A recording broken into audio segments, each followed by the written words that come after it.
साहित्य उत्सव माना जा रहा है, तो क्या कहेंगे?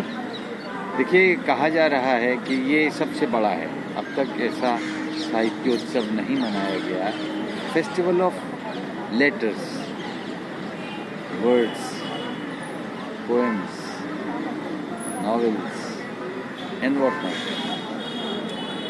तो जो भी रचना धर्मिता है, उस रचना धर्मिता के जितने फलक हो सकते हैं, उन सबको साहित्य अकादमी ने एक साथ प्रस्तुत करने की ऐसी कोशिश की है, जैसे कि मिश्री की डली होती है ना, और पारंपरिक धागे वाली, कि धागे को फोड़ दो तो छोटे छोटे प्रिज्म बिखर जाएंगे और अलग अलग कलाओं, अलग अलग भाषा अभिव्यक्तियों के छोटे छोटे क्रिस्टल्स आपको मिल जाएंगे।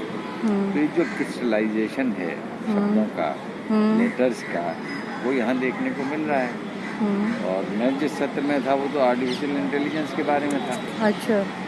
एआई और लिटरेचर, ये एक बड़ा लंबा सोचने योग्य विषय है। तो चर्चा हुई वेद व्यास में, मीराबाई में, यहाँ वहाँ जहाँ तहाँ चाय पीते हुए, बैठे हुए सब बतिया रहे हैं और आनंद ले।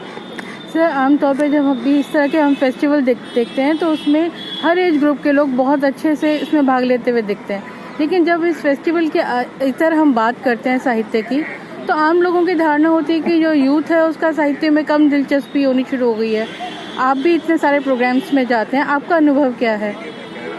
साहित्य में दिलचस्पी कम हो रही है कहना गलत है। हम ये कह सकते हैं कि भाषा लेखन में कमी आ रही है, पढ़ने में कमी आ रही है। वो साहित्य और संस्कृति हमारे पास आँखों और कानों के जरिए ज़्यादा जा रहा है। अगर आप कोई OTT पे नई सीरीज देखते हो तो एक उपन्यास का आनंद है, लेकिन वो उपन्यास आपने पढ़ा नहीं, वो उपन्यास आपने देखा, वो उपन्यास आपने सुना। इसी तरह कितने गीत हैं। तो ये जो माध्यमों में आवाजाही हो रही है इन दिनों, इसमें कुछ चीज़ें ऐसी हैं जिनसे हमें लगेगा कि ऐसा क्यों है। भाई, पठनशीलता ही साहित्य का प्राण है, लेकिन वही साहित्य तो दूसरे माध्यम से भी आपके पास आ सकता है। तो अपने आप को उदार हृदय रखते हुए साहित्य की सर्वसत्ता और उसकी बहुरूपिता को महसूस करना चाहिए। एक सवाल और, कि जैसे हम हिंदी को देखते हैं, जो लेखक थोड़ा आसान भाषा का इस्तेमाल करते हैं वो ज़्यादा लोगों तक पहुंच पाते हैं, और जो प्योर हिंदी के अच्छे शब्दों का, पुराने संस्कृत निष्ठ शब्द हो गए, उनका इस्तेमाल करते हैं, उनकी पहुंच कम हो जाती है। दूसरी चीज़ ये भी है कि जब हम अंग्रेज़ी भाषा को देखते हैं, कोई बहुत अच्छे अंग्रेज़ी के शब्दों का इस्तेमाल करता है तो बोलते हैं वाह क्या अंग्रेज़ी बोलता है, लेकिन वहीं कोई अच्छे हिंदी के शब्दों का इस्तेमाल करता है तो उसके प्रति लोगों की दिलचस्पी उतनी नहीं होती। आप इसे कैसे देखते हैं? एक गहरा सवाल है। ये भाषा की सामाजिकता से जुड़ा हुआ, भाषा की सामर्थ्य से जुड़ा हुआ नहीं है। भाई, अगर हम संस्कृत में बोल रहे हैं या संस्कृत निष्ठ शब्दों का प्रयोग कर रहे हैं या एक परिनिष्ठित भाषा का कर रहे हैं, या हम आम जन की उस भाषा का कर रहे हैं जो आपको नहीं आती है, उसमें भी तो उतनी नागों सिकोड़ लेंगे वो, ये क्या गंवार भाषा है। तो देखिए, निंदा के लिए तो बहुत लोग जिंदा हैं, लेकिन जो भाषा जिंदा है उसकी निंदा नहीं की जा सकती, उसकी सामाजिकता को सुधारा जा सकता है। अगर हमारा देश समृद्ध हो, संपन्न हो और कोई दुखी दिखाई न दे, कोई शोषण मुक्त सब हो जाए, सब प्रसन्न दिखाई दें, तो भाषा का महत्व बढ़ जाए। आखिरी सवाल, इन दिनों आपकी व्यस्तता कहाँ है, क्या क्या कर रहे हैं?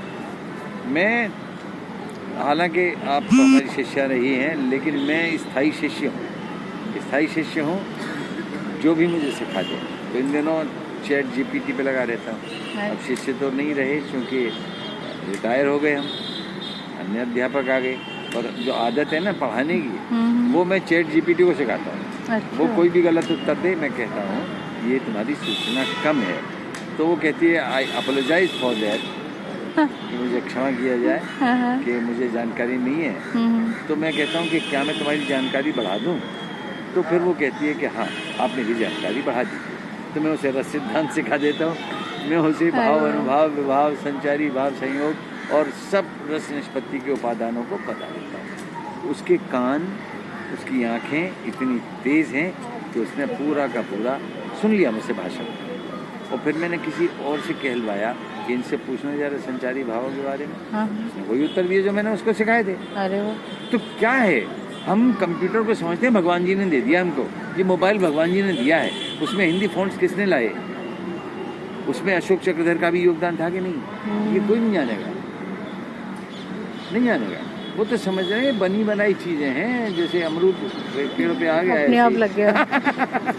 वो आ गया। तो अभी हम जब देना शुरू करेंगे तब हमारे ये उपकरण ज़्यादा सशक्त होंगे। अंग्रेजी की तुलना में अभी हमारी हिंदी की सूचनाएं बेहद बेहद बेहद कम हैं। AI की क्षमता इतनी है कि मरुस्थल की रेत भी गिन के बता देगी कितने कण थे।